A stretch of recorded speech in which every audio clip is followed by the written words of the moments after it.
Lahat po sila na binibigyan ng kara. Kinabang po silang lahat.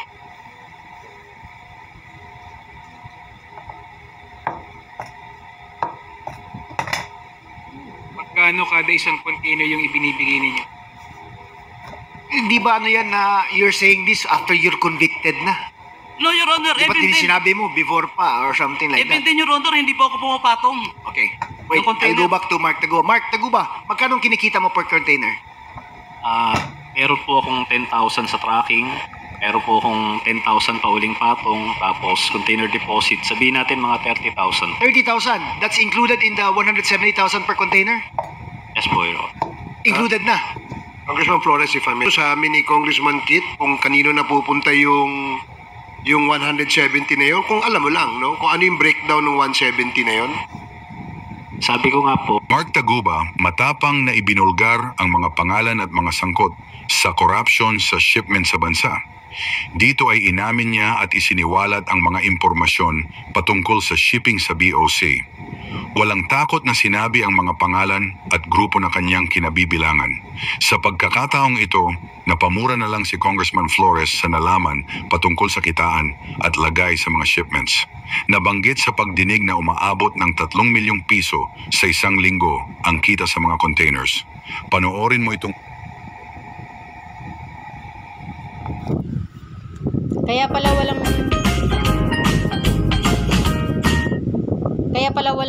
na conflict na taga Bureau of Custom, di ba? Biruin mo sa 125 na kasama noong panahon na una pa lang silang idinimanda. 125 sila kasama yung ibang tauhan ng Bureau of Custom. Pero sa bandang huli, yung 125 natanggal yung 101 doon. Naging 4 na lang silang idiniin. Diba? Di ibig sabihin yung 101 na kasama niya noon ay mga taga Bureau of Custom. Pero ni isa, nung bandang huli, ni isa na taga Bureau of Custom, walang nasangkot. Ni isa. Di ibig sabihin, lahat ng mga taga Bureau of Custom ay mga tauhan ni Poon. Diba? Lahat yan, as in lahat, iisa ang galaw. Yun ay dahil sa mandatos ni Poon. Diba? Kaya ang galing. Biruin mo 3 million sa kada shipment. Eh, ang laki nun. Economic sabotage ang dulot nun sa Pilipinas, di ba? Sa ekonomiya ng Pilipinas. Kaya pala bagsak na bagsak. Ipang ilan tayo sa third world country? Lagi na lang ba tayong nasa third world country? Hindi na ba talaga tayo magkakaroon ng pagkakataon na masilip man lang yung second world o first world country? Dahil maraming linta na sumisip-sip sa dugot pawis ng mga Pilipino. Hanggat hindi natatanggal yung mga lintang Chinese na yan sa ating ekonomiya, mananatili tayo sa third world country. Pinakamahirap na bansa sa buong mundo ang third world country. Sa tagal-tagal na ng existence ng Pilipinas sa mapa ng mundo, ni minsan hindi nalagay ang bansang Pilipinas kahit man lang sa second world country. Laging nasa kulela at laging nakahanay sa third world. O ibig sabihin, pinakamahirap na bansa sa buong mundo. Bakit? Tagtag tayo ng linta Ang mga lintang businessman na yan, na yumayaman sa katas ng dugot pawis ng Pilipino ang nagpapabagsak sa ekonomiya ng Pilipinas. So itong ginagawa sa Bureau of Custom, maliwanag na ebidensya ito na ito ay isang uri ng linta na sumisip-sip sa dugot pawis ng mga Pilipino, 'di ba? Kaya tayo nananatili sa third world country, 'di ba?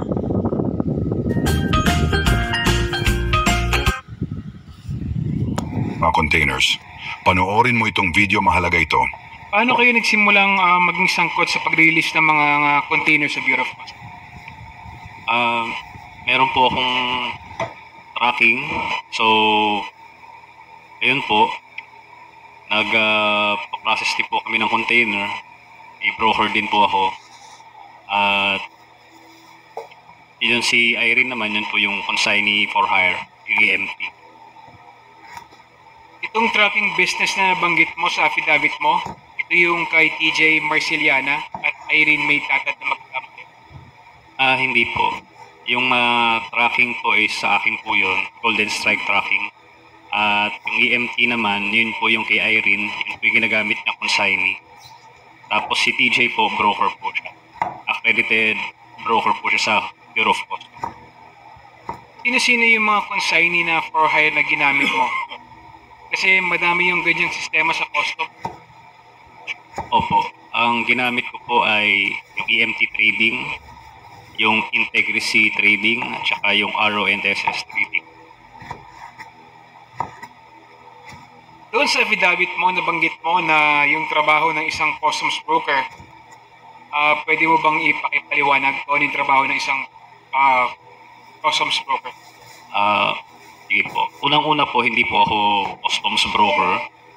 Ako ay sa tracking business. Si TJ po yung broker ko. So, pagka may nag-i-inquire sa aking client kung magkano yung halaga ng kailangan para magparating ng isang container, nire-refer ko po yung kay TJ. So si TJ naman po ang bahala dahil siya po ay accredited sa Bureau of Customs para magtanong po sa Bureau of Customs magkano po yung duties and taxes tsaka kung ano-ano pa. I-relay niya po sa akin yun, tapos dadagdag ko naman po yung lahat-lahat, yung all-in po, yung shipping lines, yung tracking, pati na rin po yung tara. So, tapos nung ko po ibibigay doon sa client kung magkano yung all-in. Ipaliwanag nga kung ano yung binabanggit tara. Ano ba yung nangyayari pag nagbibigay ka rin? Pag nagbibigay po kayo ng tara, syempre po, yung shipment mo, mapapabilis. So, katulad po nung sa akin, halos lahat ng shipment ko, green lane. Ibig sabihin yung tara padulas. Under the table, red tape, tara, red tape, under the table, padulas. Po siya.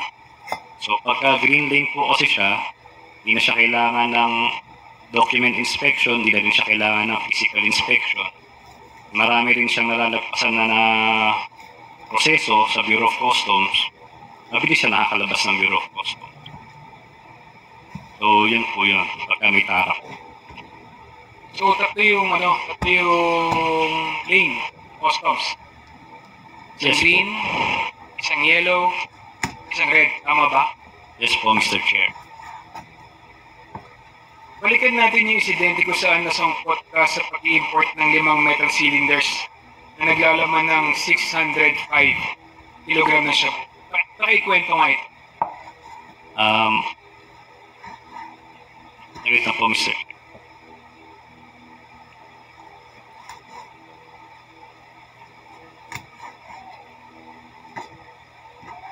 So, yung nangyari po kasi sa amin, si Richard Tan daw po yung, si Richard Tan po kasi may-ari ng Hongfei. Siya po yung importer, siya rin din yung exporter, no? Yung EMT naman po kasi, dami lang po yan, consignee for hire. So, siya talaga yung may-ari ng 5 metal cylinders na yun. So, hindi ko po kilala si Richard Tan, ang kilala ko lang po is si Kenneth Dong. So nag-inquire po siya sa akin, nagbigay siya ng mga in-inquire sa akin list. Tinanong ko kay TJ, yung list po na binigay niya sa akin, wala po kasing nakalagay doon na 5 metal cylinders. So, alam namin, regular shipment lang siya, regular general merchandise. So, ginawa ni TJ nung ginagawa niya bilang broker, binigay ko kay Kenneth Dong naman yung pinaka-all-in niya. So, yun po. So, nung dumating na po yung container, May 15 po siya. Dumating yung barko, May 15. So, pagkadating po kasi ng barko, bago po siya mag-arrive sa port, nagbibigay po ng manifest yung barko dun sa Bureau of Customs, 24 hours bago dumating. So, nalaman namin yun. May 17 po, nag-dock na yung barko. Doon na rin binaba yung container. Tapos, ayun nga po, I think from May 22 hanggang May 24, yun po yung releasing. So, hindi siya agad, kahit green lane siya, hindi agad siya ni-release. Kasi po, sabi ko po noon na halos 100 containers po yung napaparating every week. So dahil hindi naman siya irarush ng may-ari, minabuti kong gamitin na lang yung truck ko sa ibang mga shipment. So, May 24, nilabas na siya ng port. Tapos, diniliver na siya sa Hongfei, Valenzuela. Tapos, umalis na yung truck na ibalik na rin niya yung container. Yung rate po sa Valenzuela, May 25 po siya ng gabi kung hindi po ako nagkakamali. Tapos, yun na po. Lumabas na sa balita na may nahuli nga pong mga shabu nakalagay dun sa metal cylinder. Anong country of origin at port of loading itong shipment nito? Ang nakalagay po kasi Hongfei China Xiamen daw, so import-export company. So sa Xiamen po siya, China. Anong goods yung nakalagay sa nito? Nakalagay sa description nito? At kung ano yung declared value nito? Wala po kasi akong dokumento dito pero ang pagkakaalala ko po is cutting board, footwear, kitchenware, yun po, 4 po yun Wala po kasi akong document dito.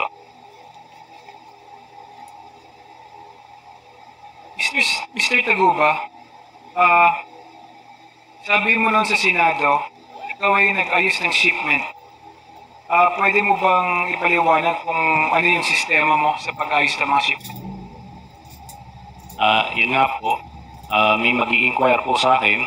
Tapos, meron kaming broker, meron akong consignee. Yun po, kung ano yung mag-i-inquire sila sa akin, kung ano yung duties and taxes all in ng isang container. Tatanungin ko sa broker ko. Tapos, babalik ko sa kanila kung magkano yung all-in. Ano yung mga shipment na pinapasok mo dito? Mga general merchandise po Ayan po, mga katulad po niyan, mga tableware, kitchenware, mga shoes po. Mga regular shipment lang. First time mo ba nasangkot sa yung mga shipment mo sa illegal na droga? First time ba ito?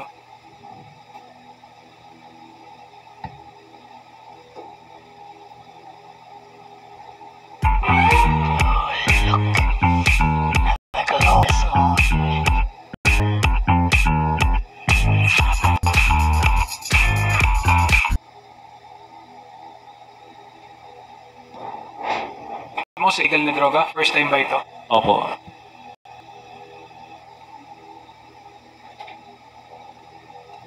From the examiner hanggang sa collector, pati sa terminal handling, meron bang nakukuha kada container yung mga taga Bureau of Customs at umaabot pa ito sa commissioner? Opo, meron po. Magkano yung nakukuha nila? Hindi ko na po alam yung breakdown pero yan po may iba-iba po kasi bawat departamento. Sino nag-impose ng TARA system na ito sa mga taga Bureau of Customs? Hindi ko po alam kung sino nag-impose, Your Honor. May kilala ka ba na nakinabang sa TARA system na ito? Nakinabang, siyempre lahat po sila yung sa yan, mga taga Bureau of Customs po. Lahat po sila na binibigyan ng TARA. Nakinabang po silang lahat. Magkano kada isang container yung ibinibigay ninyo?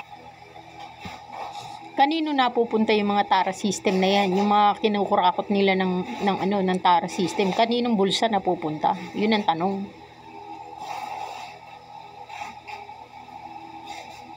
Hindi ko na. Ang all-in ko po kasi 170,000 po So, pero kasama din rin po kasi doon yung duties and taxes tsaka shipping line. Siguro po pagka nakuha ko po yung mga affidavit ko tsaka dokumento ko, masasagot ko po yan. Nakakailan ka kada isang linggo na container na nailalabas mo na binabayaran mo ng 170,000? Umabot po ng 100 po kada isang linggo. Ano-ano yung mga laman nun? Ayun po, mga general merchandise po. So, saan at kanino ka nagre-remit? Iba-iba po. So, meron, katulad nga po, nabanggit ko po, sa Davao Group, isa po yan. Sa mga taga Bureau of Customs din po. So, yan po, mga nagre-remit po ako sa kanila.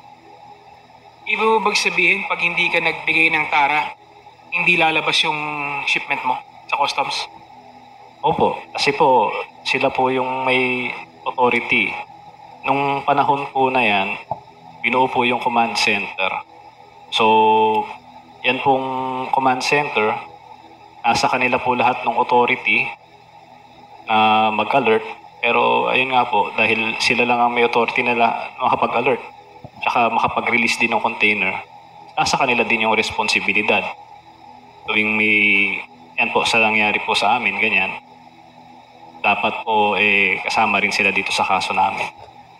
Paano pag halimbawa yung container mo legit naman? Okay naman yung mga nakalagay. Nagbibigay ka pa ba rin ng tara para doon sa mga container na legit naman? Opo. Lahat po ng container po, tingin ko po subject po one way or the other sa TARA system. So nagbibigay ka para hindi ka maharas, tama ba? Malala na talaga yung TARA system na yan noong pa. Kaya yung TARA system, kung meron mang may hawak niyan, bilyon-bilyon na ang kinita niyan. At kung ang tanong, kanino na pupunta yung kinikita ng TARA system na yan? Ay sa iyong affidavit. Opo, yes po. Ano bang description mo ng paghaharas sa'yo ng mga taga-Bureau of Customs? Yan po, pwede nilang i-hold yung container, pwede nilang i-alert. Bigyan ko rin po kayo ng isang example. No? Kunwari po, meron po kayong parating. No? So, yung binili nyo pong sapatos, sabihin natin, mga nasa 3,000 po. Isang buong container, yung mga goods mo, 3,000 lang. Meron kang mga proof na nabili mo lang siyang 3,000. So, darating sa bansa, wala namang problema yung container mo. Pero pwede nilang sabihin na hindi 3,000 yung halaga niyan, 5,000 yan, nakita ko sa Google eh. So, may karapatan silang i-hold yun o pupuntahin ka nila sa Bureau of Customs, no? Yun yung customs duties. Ikaw naman, dahil negosyante ka, i-hold yung container, sa anuhin mo yung kanilang napakahabang proseso, magbibigay ka na lang para makalabas yung container mo at makapagnegosyo ka. So, nasabi ko po yan na tingin ko po, lahat mo ng shipment, dumadaan po talaga sa TARA system. Kasi ang isang negosyante, nakikipagdigmayan sa oras. At tulad niyan, kung yung binili mo ay para sa Christmas season, tapos dahil nga dyan sa TARA system na ayaw mong bigyan, o di i-hold yung iyong container ba na pinamili mo, para sa Christmas season yun eh. Ngayon, dahil isang buwan yung sistema para maproseso yung TARA system o dumaan sa legal na paraan, isang buwan, iiwasan mo yung isang buwan na maubos. Kasi kung lilipas yung isang buwan, lilipas na yung Christmas season. Sino pa bibili ng mga pinamili mo na yan sa market, 'di ba? Sa Philippine market, wala na kasi lipas na yung Christmas season. Lipas na yung mabenta yung panahon ng Christmas season eh. Mabili ang mga mga paninda eh. Pero dahil naka-hold yung paninda mo doon sa Bureau of Customs, dahil dinaan mo sa legal, ayaw magbigay ng tara, isang buwan ang legal proseso nila, yung proseso nila sa legalidad, isang buwan. Di ibig sabihin, i-release na nila yung paninda mo, January na, kung saan matumal na. Sino pa bibili ng paninda mo? Para sa Christmas season yun. Para sa mga Christmas season, bumili ka ng mga Christmas tree, bumili ka ng mga Christmas decor, bumili ka ng mga Christmas curtain, puro sa Christmas yun. Sino pang bibili ng Christmas curtain, Christmas decor, Christmas tree sa panahon ng January kung saan lipas na yung Christmas season? Wala na. So, para maiwasan mo yan, syempre maglalagay ka. Kasi para maibenta mo agad yung pinamili mo na para sa Christmas season. So, kung halimbawa, sabihin nilang napakalaki ng halaga, 80,000, ibibigay mo kasi need mong mailabas agad yung container bomb na yung paninda mo eh. Para sa oras. Kasi ang isang negosyante na nakikipagdigma yan sa oras.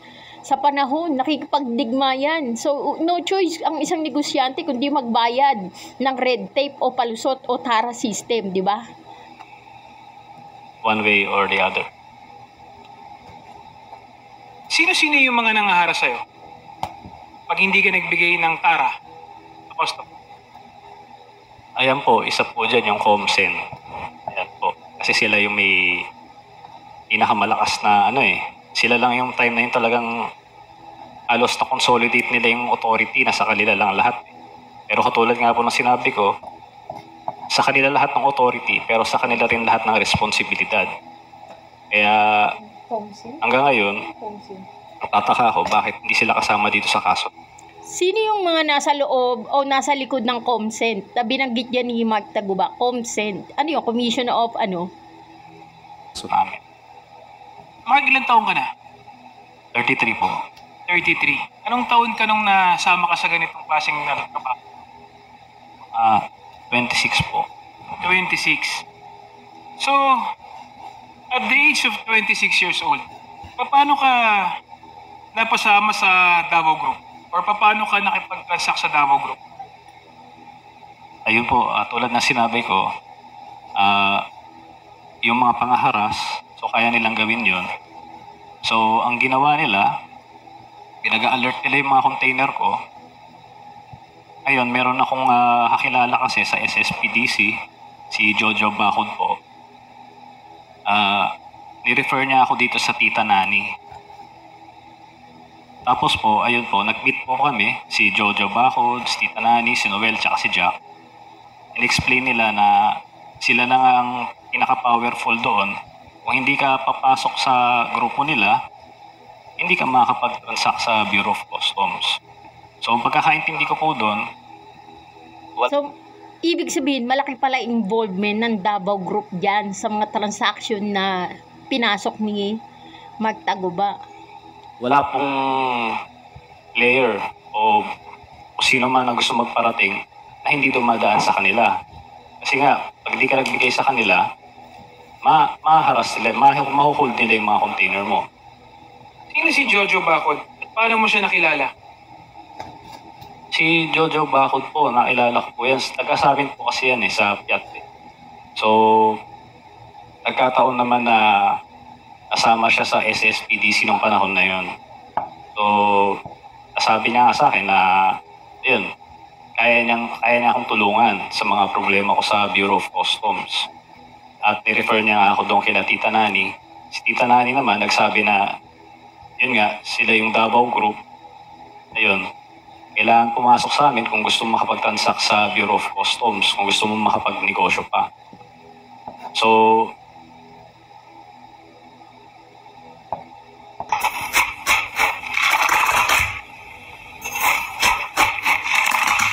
Digital Nice. So, yun po. Ako naman, hindi ko... Ang gusto ko lang naman magnegosyo sa totoo lang po eh. So, yung Tita Nani, yun ay mga nasa loob ng Davao Group Gang. So, kung sino man yung mga binabanggit nilang mga tao nga sa likod nito, binabanggit nila sila Paulo Duterte at si Mas Carpio. Sila po yung mga nagbabanggit nun.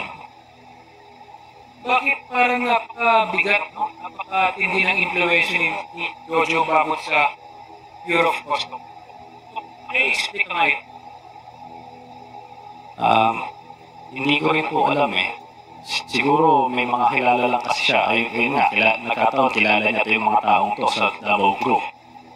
Tapos kilala rin niya itong si Big Brother, si Allen Capuyan. So, marami siyang kilala mga may influensyang tao. Kaya yan siguro kaya malakas din ang influensya niya sa Bureau of Customs. Nagbibigay ka ba ng pera kay Jojo Bacod? Opo. Nung simula po, nagbibigay po ako sa kanya. So, pero dumating yung panahon na hindi niya kaya, so i-refer na niya ako doon kila Tita Nani. So, yun, nagbigay na naman ako doon sa kanila, sa Davao Group. Yun po. Yun po yung storya ng kay Jojo pa. Paano mo nakilala si Tita Naning? Tinatawag mo Tita Naning na pinakilala ni George. Ayun po, siya po, pina-meet na kami. Hindi ko na po maalala kung saan mall yun eh. Pero, yun, mabilis lang naman yung meeting namin. Pinakilala lang sa akin yung mga tao ngayon, yung nga raw yung Davao Group. Tapos, sinabi nila sa akin nga na hindi ka lang makapagtansak sa Bureau of Customs kung hindi ka kasama sa amin. Ayan. At kailangan may enrollment fee na 5 million. So, pinapapunta nila ako sa Davao noon para daw i-meet si Paulo Duterte.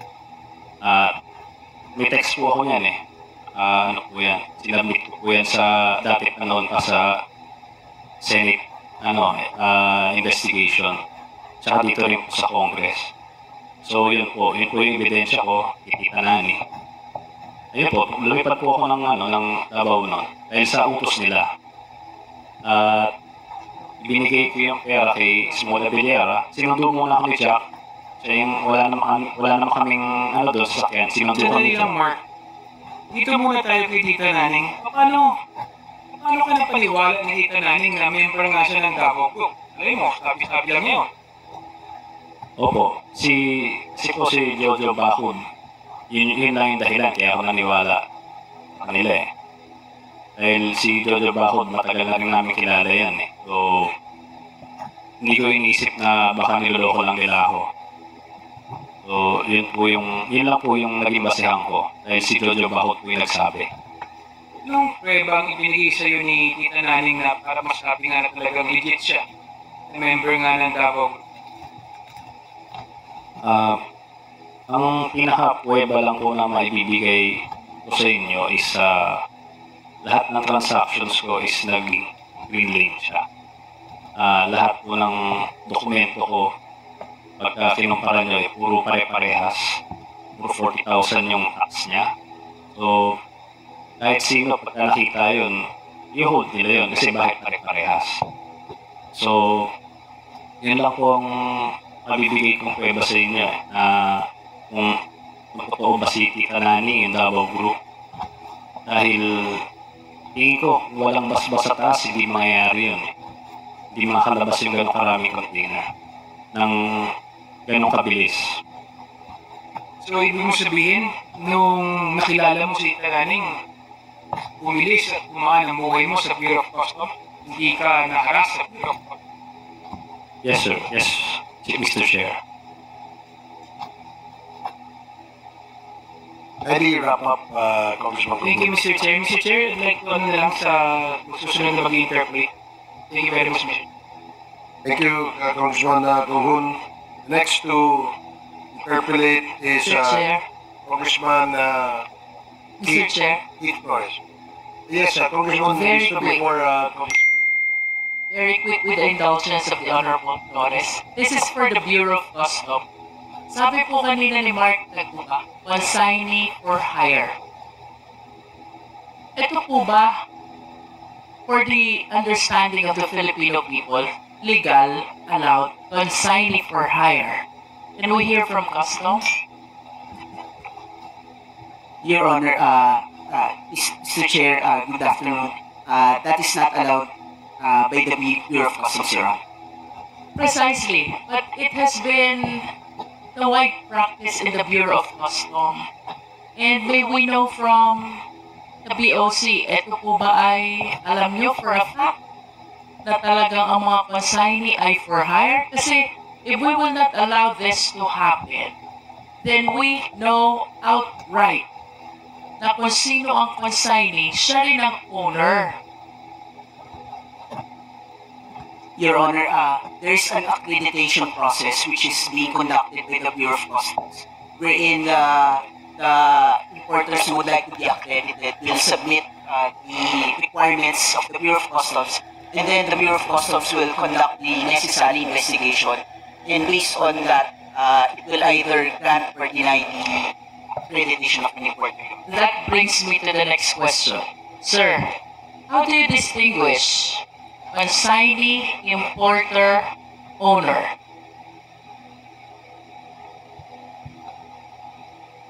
Your Honor, there's a regulation defining that, Your Honor. I just have to check the exact definition, Your Honor. I do not understand, Mr. Chair. It seems that all the containers are named after the name of the consignee. Since they are for hire, it seems to me, to us, ang mga dumadating na container nakapangalan sa consignee. So how do you know who is the owner? Lumalabas yung owner ng mga shipment na yan ay nagtatago sa likod ng consignee. So yung kung sino yung owner, nasa likod siya ng consignee. So ibig sabihin yung consignee na yan, inaako niya yung buong isang shipment ng isang import kasi nasa kanyang pangalan yun. So, yung co-equal right ng consignee at saka ng owner, yun ang isa sa magiging depensa ng owner. Nasa kanya rin yan. Ibig sabihin, lumalabas, dalawa ang may-ari ng container. Pero ang totoong may-ari ng container ay nagtatago sa likod ng pangalan ng consignee. So, consignee ang nilalagay nila sa harapan. At saka lang mabubulatlat kung sino yung totoong may-ari ng container pag nagkaroon ng aberya. Tsaka lang mabubulatlat yung totoong may-ari. Pero hanggat andyan ang consignee, syempre tuloy-tuloy ang import kasi may lumalabas na taga-ako. It means yung consignee na yan, taga-ako yan ng totoong may-ari. Aakuin niya. Pero sa ano lang yan, sa papeles o sa papel. In actual, yung totoong may-ari pa rin ang may-ari ng container van, 'di ba? So ibig sabihin, yung papel na yan, ang nakalagay diyan consignee name. Pero ang totoong may-ari niyan in actual, nasa likod lang ng consignee. 'Di ba? Since for hire yung consignee, ang laki ng ano niya, ng ako, 'di ba? At kailangan pag-aralan ng consignee yan. Kung sino man siya kasi aariin niya yung buong container ba na hindi niya alam kung ano yung laman. Kung illegal ba o legal, 'di ba? Your Honor, the importers or the consignee will submit several documents, Your Honor. Regarding what? Regarding that particular shipment, Your Honor, bill of lading, inward foreign manifest, etc., Your Honor. So there, Your Honor, we will examine the consignee or the consignee name therein, Your Honor. So How would you identify who the owner really is? Your Honor, it is presumed that the name in the shipping documents should be the owner, Your Honor. Are you referring to the consignee? That the consignee is the owner as well?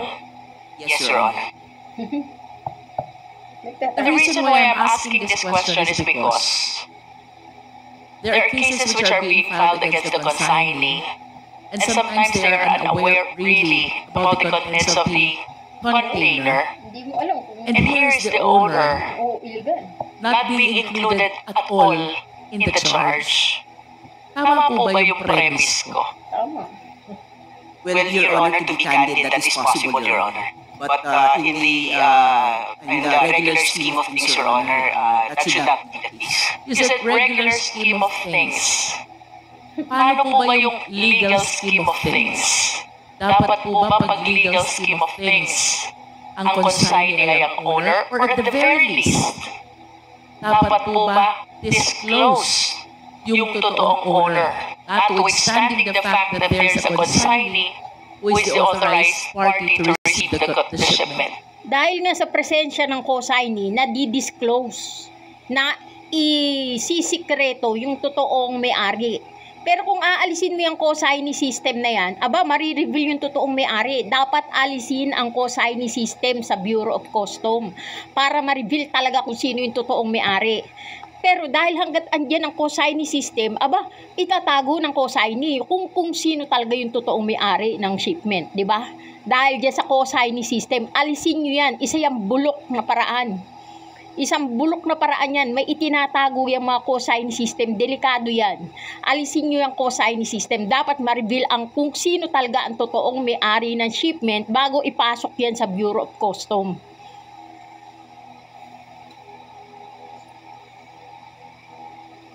Well, Your Honor, I cannot definitely... Mr. Chair, the reason why I'm asking this question, suppose there's a contraband, shipment of illegal drugs. Itong si consignee for hire, she's not very much concerned really about the contents of the container. Kasi ang concern lang niya kumita, maghanap buhay. I am a consignee for hire. Binabayaran lang ang pangalan ko, being the recipient of the shipment. Pagkatapos it was discovered later, shabu pala ang laman. The question, Mr. Chair, paano mo hahabulin yung owner?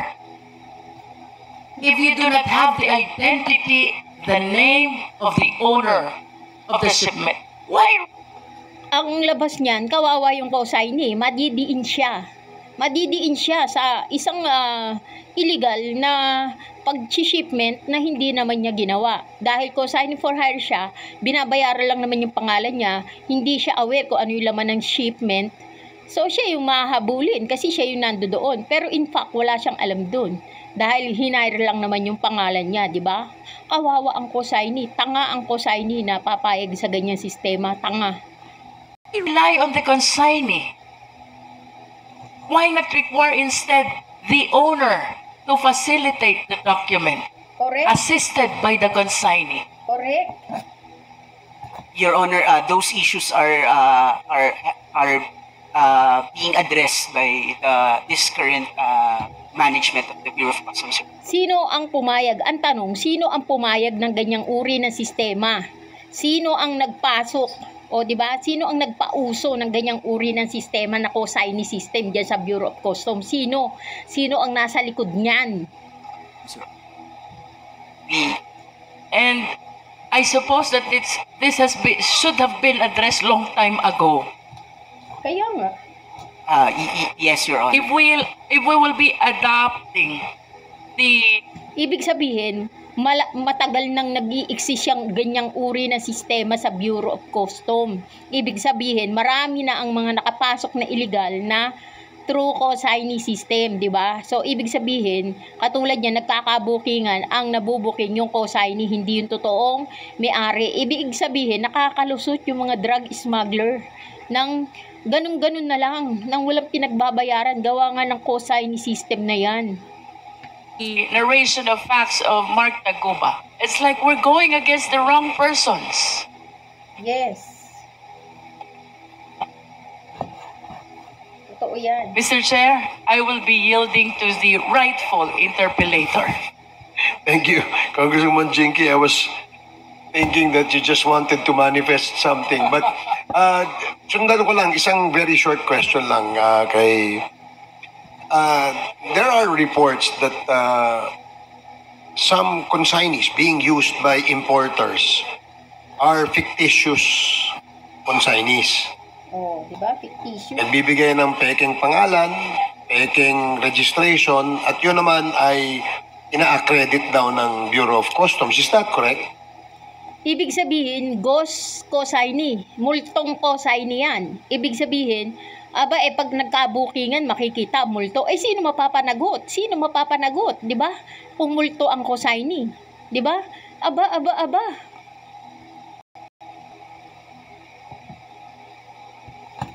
คุณต้องการให้โทรศัพท์ของคุณเป็นแบบนี้หรือไม่ ดาวน์โหลดแอปนี้ได้ฟรี และคุณไม่จำเป็นต้อง That's correct. Your Honor, that should not be the case, Your Honor. But Because there is a process of verification, Your Honor. But would you agree with me that siguro hindi ngayon, but in the past, ginagamit yung ganitong strategy? It is possible, Your Honor. So you have records to show that indeed there were fake consignees or owners of companies that was used as consignee sa isang mga importation.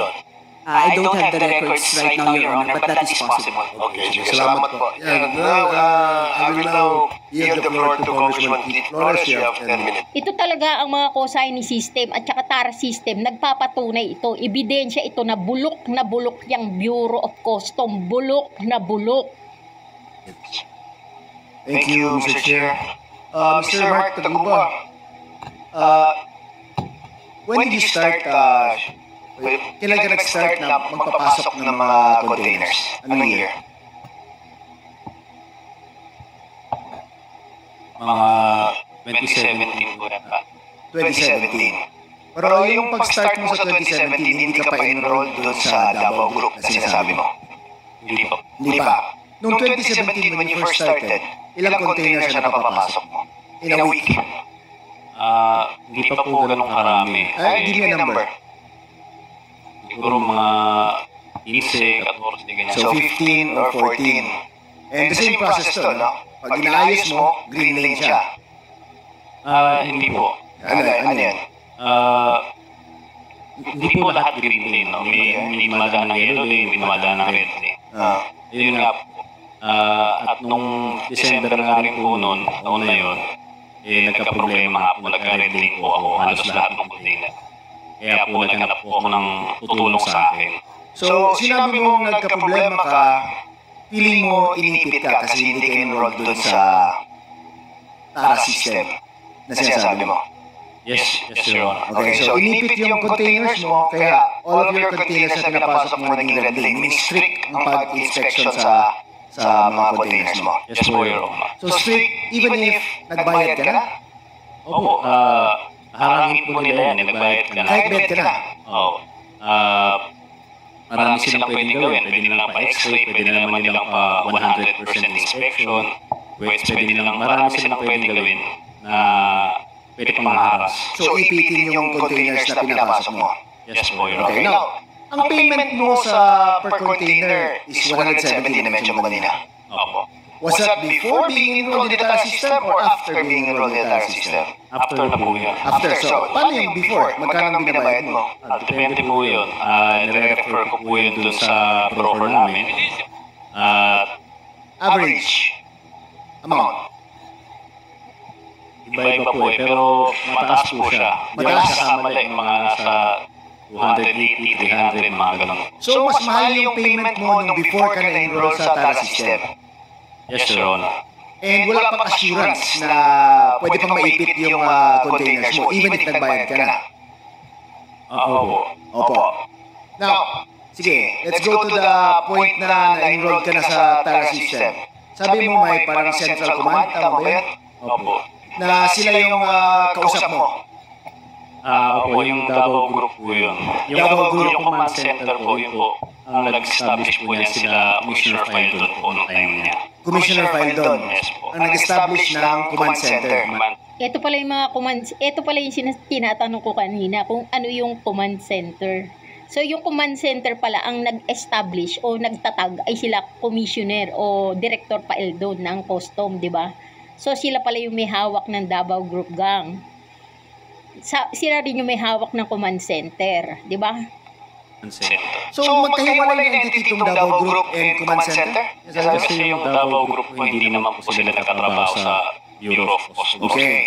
So Davao Group is just an organization but not employees of the Bureau of Customs. Yes, Your Honor. Meaning wala silang kinalaman sa pag-inspection, pagpirma, order the release, etc. Wala po. Okay.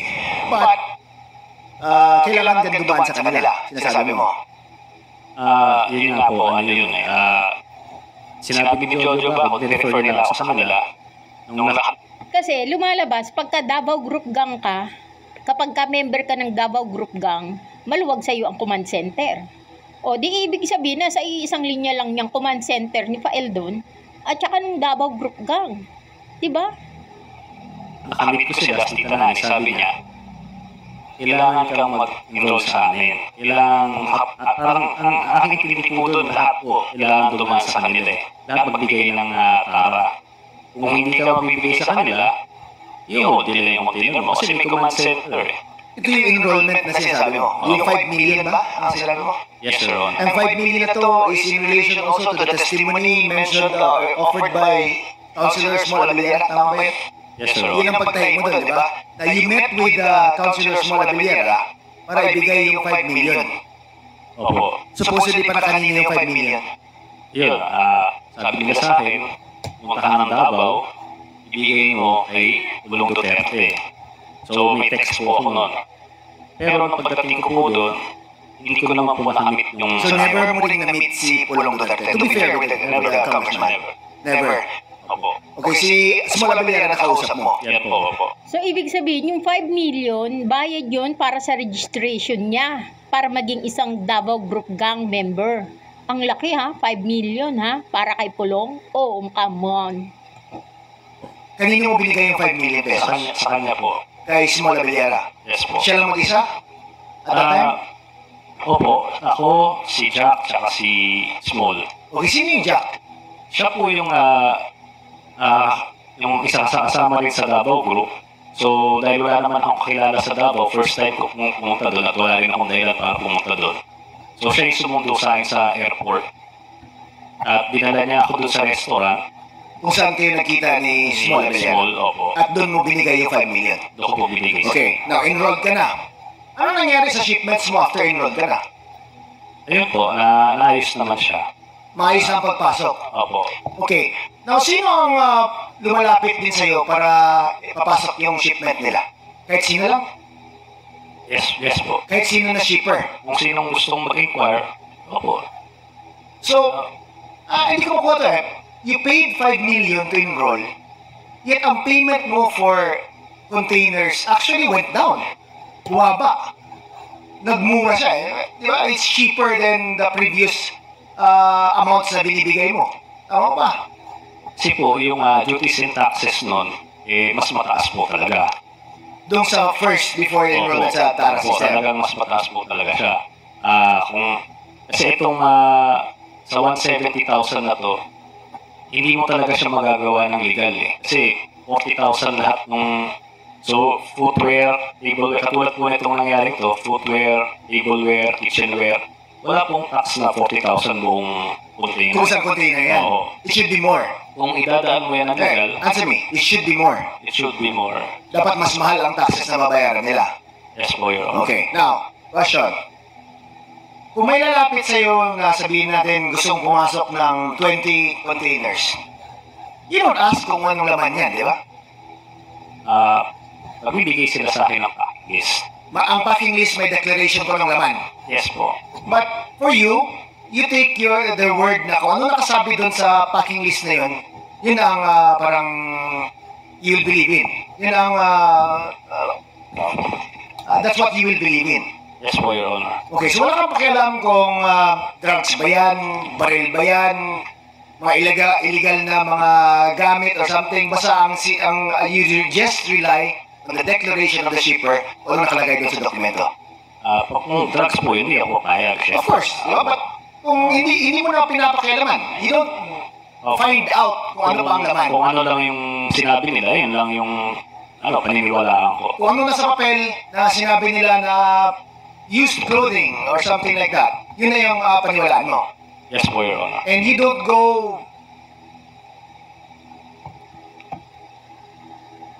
Lumalabas, wala siyang inspection, nasa pansarili. Hindi niya ini-inspection na sariling inspection yung container. Nagre-rely lang siya doon kung ano yung deklaradong nakalagay sa papel ng shipper. Say goodbye to messy lash extensions. Get perfect lash extensions with our new Crescent eye patches. They're easy to use and prevent irritation. and you don't go beyond the document that's given to you. Meaning, hindi ka na nag-iimbestiga. Sino ba to? Bakit siya mag-ship ng 10 containers? Sino ba to? At bakit ganito ang laman ng container niya? Wala na. Basta nagbayad sa'yo, basta inayos mo, okay na sa'yo. Yes po, Your Honor. And once you started with the TARA system, smoother yung pagpasok ng containers mo. Tama ba? Yes po, Your Honor. Walang sudden inspections, walang red lane na bigla. Wala. Wala po, Your Honor. Puro green lane to. Green lane. And fixed amount, 170 per container. Yes po, Your Honor. Puno man yan o hindi puno, 170 ang bayaran. Yes po, Your Honor. And sa testimony mo, these are all, siguro kulang yung binayad just for the taxes alone. Yes po, Your Honor. Kulang. Kulang. Now, how do you make the payments to these members na kung sino man binigay yung payment na 170? Pero hindi ba siya nagtaka kung bakit smoother ang kanyang mga shipment? 'Di ba? After niyang mag-register doon sa Davao Group Gang, bakit napaka-smooth ng takbo niya? Hindi ba siya nagtaka kung anong meron? Why? O baka talagang expected niya na magiging smooth kasi nagbayad nga siya ng 5 million. Di ba? Yung sa Tara po, inetext po ako ni Tita Nani. So, depende po, minsan pupunta siya sa opisina, tapat ng opisina namin. Minsan pupuntahin niya ako sa isang lugar. So, cash to. Opo, cash po. Always cash. Handed over to this Tita Nani. Yes po, Your Honor. And you've met this Tita Nani in person. Yes po. So, kilala mo, identify mo yung person na to. Yes po. Okay, so, is it on a daily basis, a weekly basis, or anong basis na pagbigay ng pera? Weekly basis po. Weekly. Opo. So, i-total mo yung number of containers na pinapasok mo and you give the equivalent amount based on the 170,000 per container na agreement. Yes po, Your Honor. And that's, anong araw yung binibigay? Tuwing Friday po. Fridays. So, cash, no? Sabi mo? Cash po. Okay, now, to the Bureau of Customs. Sir, have you heard of these things going on prior to your assumption of your card position? Your Honor, prior to my assumption, I've not Heard. Yes, Yes, Your Honor. okay. But nga yun, you've heard of it. From the Stories. Yes, But never na may nahuli kayo, may pinosecute kayo, or anything like that. I am not aware, Your Honor. You are not aware. aware. Yes, sir. Diba? Sa dami ng pinapasok nila. Wala. Manhid to, manhid. Either manhid to or wala siyang pakialam na sinasabotahe na yung economic ng Pilipinas. Kasi maliwanag na ebidensya yan ng economic sabotage. Bakit? Kasi yung mga pera na yan, na milyon-milyon, na imbis pumasok sa Bureau of Customs at pumasok sa gobyerno, napupunta dun sa kamay ng mga Davao Group Gang at saka nung command center na mayroon namang halatang may sabwatan, di ba? May halatang may sabwatan. Napupunta dun. Wala kayong na-prosecute man lang. That's 100 containers a week. I have to check the records. You have to check. Magkano kaya ang bayad dito para maging manhid lang siya o bulag-bulagan kuno? O no? 'Di ba? Para maging manhid lang siya, magkano kaya ang bayad dito sa Bureau of Customs Commissioner na to? Mr. Guban, na-mention mo rin itong Tara system before. Yes, Your Honor. Good afternoon. So, ano alam mo about the Tara system? Tama ba yung sinabi ni Mark Taguba? Your Honor, traditionally, even up now that the common transaction in the Bureau. The common. Regardless of kung sino yung commissioner. Regardless, Your Honor. Really? Yes, Your Honor. So, anong hihil mo po nung nalaman na may ganitong mga kalalaman? Since time immemorial. When I was there at 2017, muntik na ako 2 visa kung inapon because of that. Because I am against na yun ay magpatong-patong, bigas. I was living in Batangas. So, Mark Taguba is just one of the many who facilitates the pagpasok ng mga container vans. Yes, Your One of the many. Mga ilan sa tingin mo yung many na pinagsasabi? Your Honor, there are about 10,000 per week containers. So how many brokers the same of Mr. Taguba? So, are you telling me that 10,000 containers are enrolled in the Tara system? Not exactly, Your Honor, because there are super plain lane, the multinational.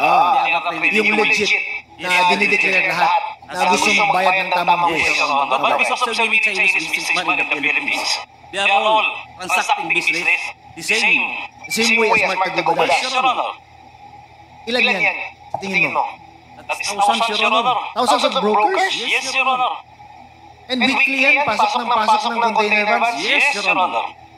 Are you exaggerating things, Mr. Taguba? No, Your Honor, that is business Pinapasakay mo yung Exaggerating, totoo naman yan. Siyempre, alam mo ba, ang mga commercial, yung mga commercial na mga shipment na yan, everyday yan.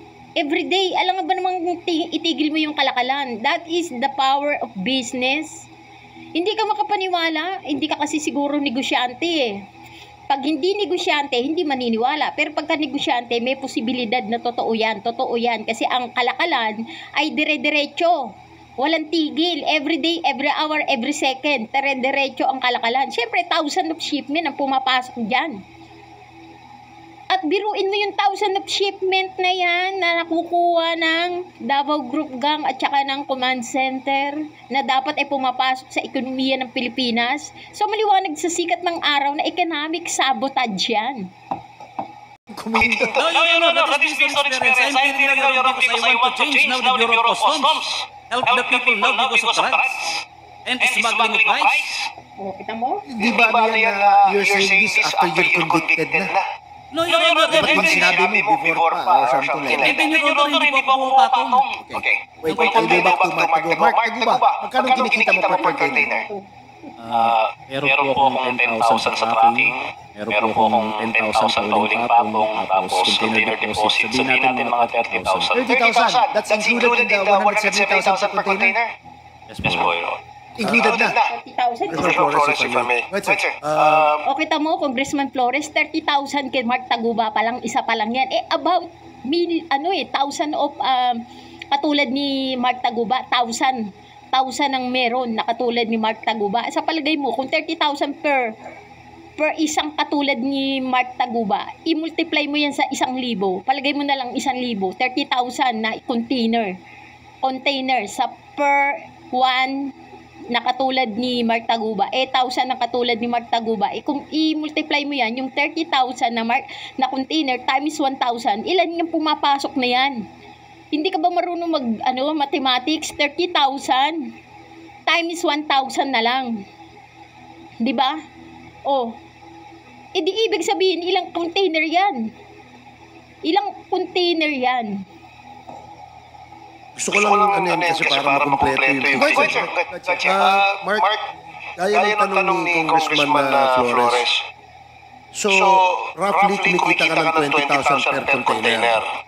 Yes po, Your Honor. So, halimbawa sa isang linggo may 100 container ka, meron kang or less 2 milyon sa isang linggo.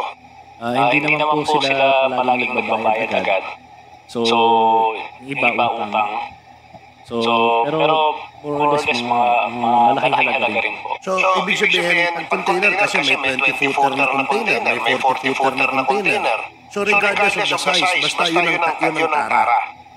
Opo. Di ibig sabihin, milyon-milyon ang transaction every day. Etong si Congressman Flores, hindi siya makapaniwala na milyon-milyon ang nawawalang pera sa gobyerno dahil nga dyan sa mga tara-tara system na yan. Hindi ka kapaniwala. Aba, maging negosyante ka muna, Congressman. So, alam mo ba kung kanino napupunta yung magkano 170 per container? Yes po, Your Honor. Pwede bang ikwento sa amin ni Congressman Kit kung kanino napupunta yung 170 na yun? Kung alam lang, no? Kung ano yung breakdown ng 170 na yun? Sabi ko nga po, mahirap naman po magsalita ngayon dahil wala naman sa akin yung mga dokumento ko. Pero kung yan po, nasabi ko na po lahat noon Senate hearings, congressional hearings. Wala naman po nagbago, nandiyan pa rin naman po yan. So hanggang ngayon, pwede niyo makuha yan kung ano. So nasabi mo na yan, Nasabi ko na po noon. tama ba yun, Jimmy, na yung bayaran pala dyan o yung tara system na sinasabi per container? Yes, Your Honor. Ngayon uso na Gcash. Okay, sige. Salamat. Congressman Kit, you may proceed. Continue, please. So, kung you have 30,000 per container and there are 100 containers na pinapapasok mo every week, anong kinikita mo? Milyon. Mark. Milyon. Milyon ang Never pay for Wi-Fi again. InstaBridge is a free app with 20 million Wi-Fi. Milyon ang kinikita niya. Magbabayad ba yun ng 5 million para sa Davao Group Gang registration kung hindi milyon ang kikitain yan? Diba? Milyon ang pinag-uusapan dyan. Ito naman si Congressman Kit Torres. Passwords all over the world with over 200.